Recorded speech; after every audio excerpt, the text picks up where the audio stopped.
Part 1. A warm welcome. Rachel shuddered as the wooden floor creaked beneath her feet. She could have sworn she heard the same creak 5 minutes ago when Mr. Fisher left, leaving her and Tom alone. "Did you hear that?" she asked quietly, glancing at the man unpacking their suitcase. "No, probably just the old house settling," Tom replied with a smile, walking over and wrapping an arm around her shoulders. "Look at that lake. Perfect honeymoon spot, isn't it?" Rachel nodded, but she couldn't shake off the uneasy feeling. They had found this cottage on Airbnb just a week before the wedding. A cozy lakeside cottage on Sebago Lake, the perfect place for lovers. Too good to be true. The price was surprisingly low for such a luxurious location. Their host, Mr. Fisher, had greeted them with incredible hospitality. A man in his 60s with a neatly trimmed gray beard and piercing blue, almost translucent eyes, he radiated warmth and calmness. Within an hour of their arrival, a home-cooked dinner was already on the table. Lobster, a main classic, served with local herbs that he spoke about with such enthusiasm, as if he were a gourmet chef. "I know all the best spots around the lake," he said while pouring them homemade wine. "Tomorrow I'll show you a waterfall where locals say newlyweds' wishes come true." Rachel took a sip. The wine had a strange aftertaste she couldn't quite place. Sweet, but with a bitter note at the end. "You're too kind, Mr. Fisher," she said. "But we wouldn't want to take up all your time." Mr. Fisher smiled, and for a moment his eyes seemed to darken, turning almost black. "Oh, please call me Alan, and don't worry about my time. I have plenty of it." After dinner, he returned to his house, which sat about 100 meters from the cottage, leaving the newlyweds with a bottle of wine and a basket of homemade treats. Tom flopped onto the bed, stretching as he stared at the ceiling. "I can't believe how lucky we got with this place." Rachel walked to the window. A lone dock stretched into the lake, moonlight reflecting off the dark water. For a moment, she thought she saw a silhouette on the shore, a tall figure watching their cottage. But when she blinked, it was gone. "Tom, don't you think Mr. Fisher is a little too hospitable?" Tom laughed. "What? He's just an old, lonely guy who's happy to have company. You know, not everyone in the world has bad intentions." Rachel shrugged. Maybe she was just exhausted after the wedding and the long drive. She picked up her phone to take a few pictures of the romantic cottage interior for Instagram, but noticed there was no signal. "Weird," the host said there was internet here. "Maybe the storm is messing with the signal," Tom said, glancing out the window at the sky, now heavy with clouds. "But isn't it great? A week with no social media, just you and me." Suddenly, there was a knock at the door. Rachel flinched. Who could that be at this hour? Tom went to open it. Mr. Fisher stood on the porch with a small tray. "Sorry to bother you," he said with a smile, "but I thought you might like some hot chocolate. The nights get chilly here, especially before a storm." Rachel walked over and noticed that Mr. Fisher's clothes were completely dry, even though it had already started raining outside. "Thank you," she said, taking the tray. "But how did you know I love hot chocolate? I don't think we ever mentioned it." Mr. Fisher paused for a brief moment, his smile freezing slightly. "Oh, it's just a Maine hospitality tradition.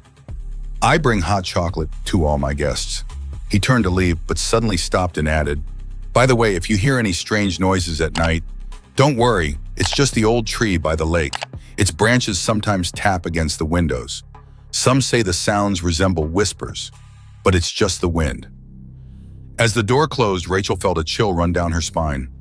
"Strange," she whispered. "Very strange." She glanced at the hot chocolate. A fragrant steam rose from the cups, but something about the smell felt off. She set the cups down on the table and walked over to the window. Heavy rain pounded against the glass, and in a flash of lightning, she saw the silhouette again on the shore.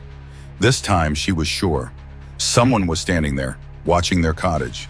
Then, lightning flashed brighter, illuminating the figure's face. It was Mr. Fisher.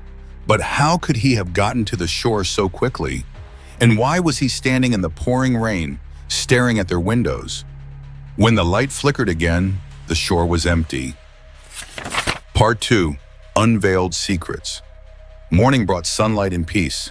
Rachel had almost convinced herself that last night's events were just her imagination. On the kitchen table, they found a basket of fresh pastries and a note. "See you at 10 o'clock for the waterfall trip. Enjoy your breakfast. Alan." "You have to admit, he's just incredibly hospitable," Tom said, biting into a blueberry muffin. Rachel nodded but couldn't shake the feeling of unease. While Tom was in the shower, she decided to explore the cottage a bit. In one of the living room cabinets, she found an old book on the region's history. Flipping through the pages, she stumbled upon a section about Sebago Lake and its surroundings. Her eyes landed on a short passage. 1978, tragedy at the Fisher Cottage. Alan Fisher, a local tourism business owner, and his wife Elizabeth were found dead under mysterious circumstances.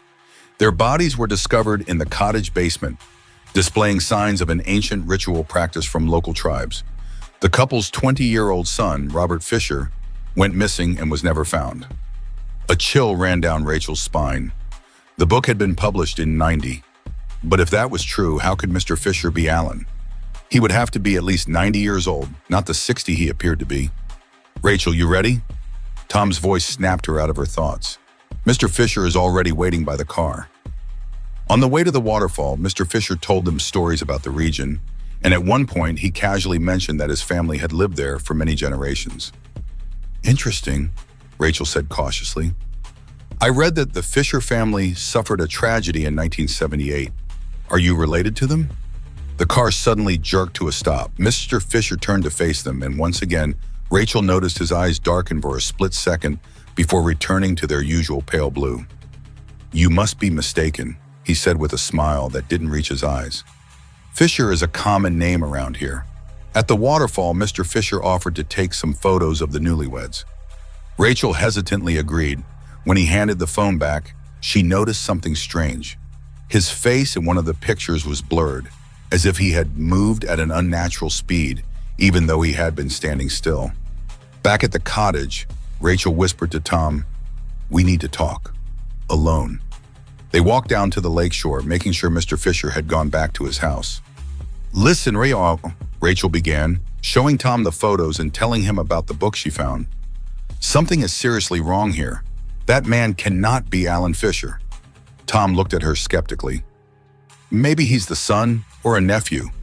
Why would anyone pretend to be an old man just to rent out a cottage on Airbnb?" "I don't know," Rachel admitted, "but I want to leave." "Because of an old book and a blurry photo?" Tom shook his head. "We paid for a full week, and this place is beautiful. Let's at least go into town tomorrow, look for some more info, and then decide." By evening, Mr. Fisher brought them another basket of food and a bottle of homemade wine. After he left, Rachel poured the wine down the sink. "What are you doing?" Tim asked, surprised. "It tastes weird," she said. "And last night it made my head feel foggy." That night, Rachel couldn't sleep. The rain tapped against the windows again, and she swore she heard footsteps outside the cottage.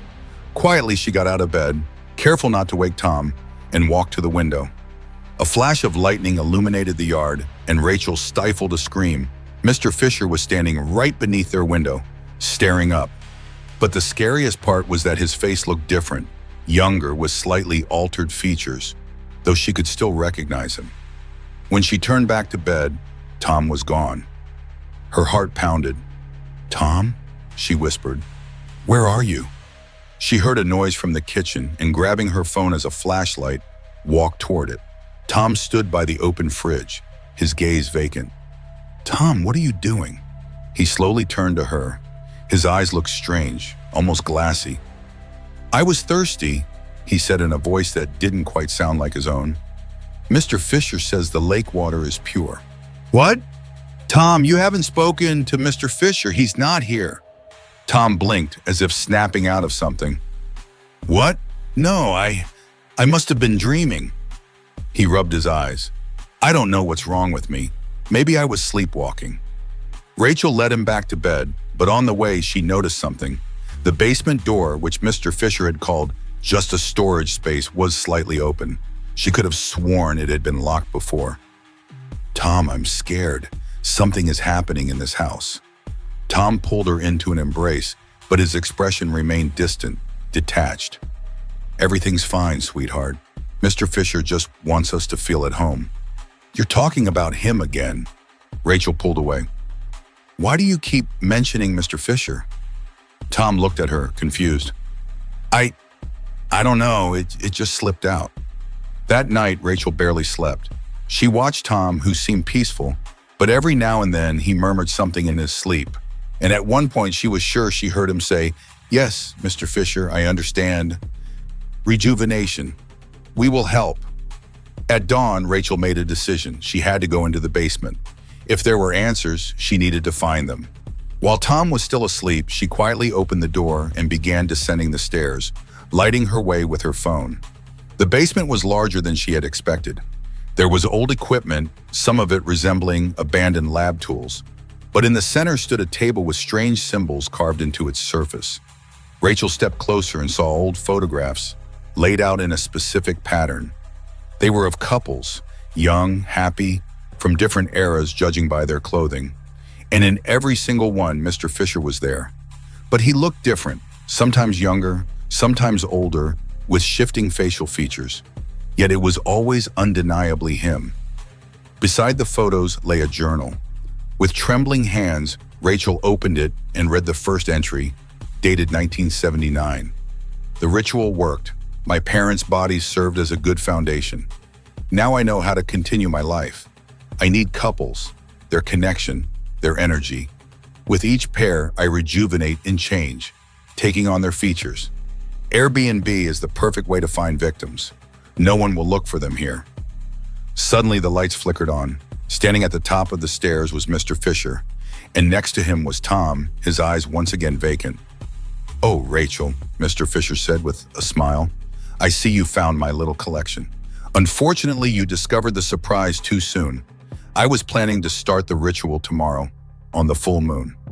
Rachel stepped back, clutching the journal. "Who are you, really?" "Robert Fisher," he replied, descending the stairs. "Though that name doesn't matter anymore. I've been so many people over the years, and soon I'll be a little bit of you and a little bit of Tom. Isn't it wonderful to be a young couple?" Part 3, the final ritual. "Tom," Rachel screamed. "Tom, wake up, this isn't you." Tom didn't react. His eyes remained empty, almost glass-like. Mr. Fisher, or Robert, stepped closer, and under the dim basement light, his face seemed fluid, features shifting ever so slightly, melting like wax under a flame. "Don't worry about him," he said softly. "He's in a wonderful state right now. The wine I gave you both contains special ingredients. For you, just a light trance. I noticed your suspicion. But Tom, he drank enough for his mind to become flexible. What did you do to Tid?" Rachel backed away until her spine pressed against the basement wall. "Nothing terrible," Mr. Fisher smiled. "I simply established a connection. You see, for the rejuvenation ritual, one person must be completely under control. It makes the transition easier." He made a small motion with his hand, and Tom stepped forward, moving like a puppet. "I've been doing this for many years," Fisher continued. "At first, it was difficult finding couples. I had to move constantly, setting up motels, hotels. But then Airbnb came along," he chuckled. "People willingly walk into my trap and even leave great reviews. No one ever thinks to look for missing guests in the home of a kind old host." Rachel's eyes darted around the basement, searching for anything she could use as a weapon. Her gaze landed on an old laptop sitting on a table beside the ritual artifacts. You record all of this?" she asked, trying to buy time. "Oh, it's my archive," Fisher said proudly. "Every couple, every ritual. I like to remember all my incarnations. Each rejuvenation gives me about 5 years before aging sets in again. And every couple gives me not just youth, but a piece of their appearance, their memories, their skills." Rachel recalled something from the journal and tried to piece it together. You killed your own parents? For the first ritual?" Fisher's expression flickered. Something like pain flashed across his face for the briefest moment. "That was an accident. I found old books on tribal rituals in my college library. I just wanted to scare my parents, to get back at them for controlling my life. But the ritual, it worked in ways I didn't expect." He stepped closer. "Enough talk. The moon will be at its peak soon. Time to begin." Suddenly, Tom grabbed Rachel's arms, his grip like iron. She struggled, but he was too strong. "Tom, please," she begged.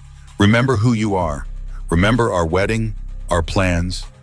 For a split second, something flickered in his eyes, but Mr. Fisher stepped forward, placing a hand on Tom's shoulder. "He doesn't hear you. At least, not in the way he used to." Fisher pulled out an old knife from a drawer, its bone handle covered in symbols. "Don't worry, it's not painful. At least, I don't think so. None of my past couples ever complained." He chuckled at his own joke. Rachel fought desperately to free herself, but Tom held firm.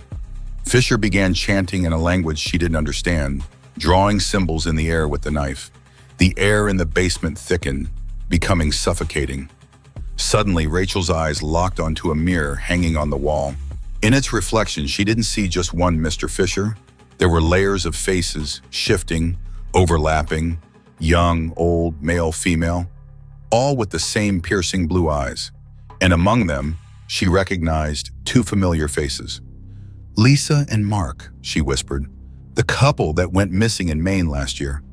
I read about them in the news." Fisher glanced at her, intrigued. "Your attention to detail is impressive. Yes, they were a lovely pair. Mark had a great sense of humor. I took that from him." As he spoke, Rachel noticed Tom's grip loosening slightly. She seized the moment and tried again. "Tom, remember our first date? You were an hour late because of traffic. I stood in the rain waiting, and you gave me your jacket even though you were drenched." Tom's eyes fluttered, a flicker of awareness returning. Fisher saw it too and quickly stepped toward him. "Enough! Hold her tighter!" But Rachel didn't stop. "Remember when you proposed on your rooftop? You were so nervous you dropped the ring, and we spent an hour searching for it in the flowers." Fisher raised the knife to strike her. "Silence!" At that moment, Tom let go of Rachel and grabbed Fisher's arm. His eyes were clear now, burning with fury. "Don't touch my wife!" They struggled, and in the chaos, Fisher's grip loosened on the knife. It clattered to the floor. Rachel lunged for it, grabbed it, and backed toward the stairs. "Rachel, run!" Tom yelled, wrestling Fisher. But she couldn't leave him. Instead, she darted to the laptop, quickly pressing keys, desperate to find something useful. The screen lit up, showing video files labeled by years: 1979, 1984, 1991. Fisher wrenched free from Tom and lunged toward her. "Don't you dare!" But it was too late. Rachel opened the latest file, dated last year, and the screen filled with footage of a ritual. Fisher froze, his face twisting in horror. No, don't watch that," he screamed. But Tom had already seen it. On the screen, Fisher stood over two bodies, chanting. His face shifted, morphing, taking on the features of the dead. Then, a shadowy figure emerged from the mirror, black and shifting like smoke, before merging into Fisher's body. "That's it," Rachel whispered. "It's not him. It's something else using his body." Fisher lunged at her, but suddenly he stopped. His face began changing rapidly, shifting between ages, melting and reforming like a flickering image on a broken screen. He stared at his hands as they aged and de-aged, moving through time uncontrollably. "No," he moaned. "The video. The ritual can't be witnessed by outsiders. It disrupts the connection." Rachel grabbed Tom's hand and pulled him toward the stairs. Fisher tried to stop them, but his body wasn't obeying him anymore. It kept transforming, his features cycling through dozens of faces, aging before their eyes. They bolted from the basement, slamming the door behind them. From below, they heard inhuman screams, growing weaker and weaker. "We need to get out of here," Tom said, gripping Rachel's hand tightly. They ran to the car and sped away. As they drove off, Rachel glanced back at the cottage. In the basement window, a figure stood watching them. But it was no longer Mr. Fisher. It was a shriveled, ancient husk of a creature, its eyes burning with rage. A month later, police discovered the body of an unidentified old man in the cottage. The property was still registered to Robert Fisher, who had been officially missing since 1978. In the basement, investigators found dozens of personal belongings from missing couples who had stayed there over the past 40 years. The only thing they didn't find was the old mirror Rachel had seen in the basement. Rumors spread among the locals that weeks after the incident, a new Airbnb listing appeared in a nearby town. The host? a charming elderly woman who took great care of her guests. And now, dear viewers, I have to ask you, what would you do if you found yourself in a similar situation? Would you leave the cottage immediately after the first strange occurrences? Or perhaps you too would be charmed by Mr. Fisher's hospitality and his attention to detail. The biggest question of all, did Mr. Fisher truly die? Or did that entity simply find a new body? How many of these perfect hosts do you think could be hiding among ordinary rental listings online? Share your thoughts in the comments. I'd love to hear your theories on how this could have played out and what precautions you'll take from now on when booking a place to stay online. Thanks for watching. Don't forget to leave a like and subscribe to the channel. There are plenty more chilling stories ahead that will make you double-check your locks before going to sleep. And if you noticed any inconsistencies or have your own ideas for future stories, be sure to let us know. And remember, even the warmest smile can hide the darkest secrets. Who knows? Maybe right now in your rented home, there's something or someone watching you, learning your habits, just waiting for the perfect moment to introduce itself.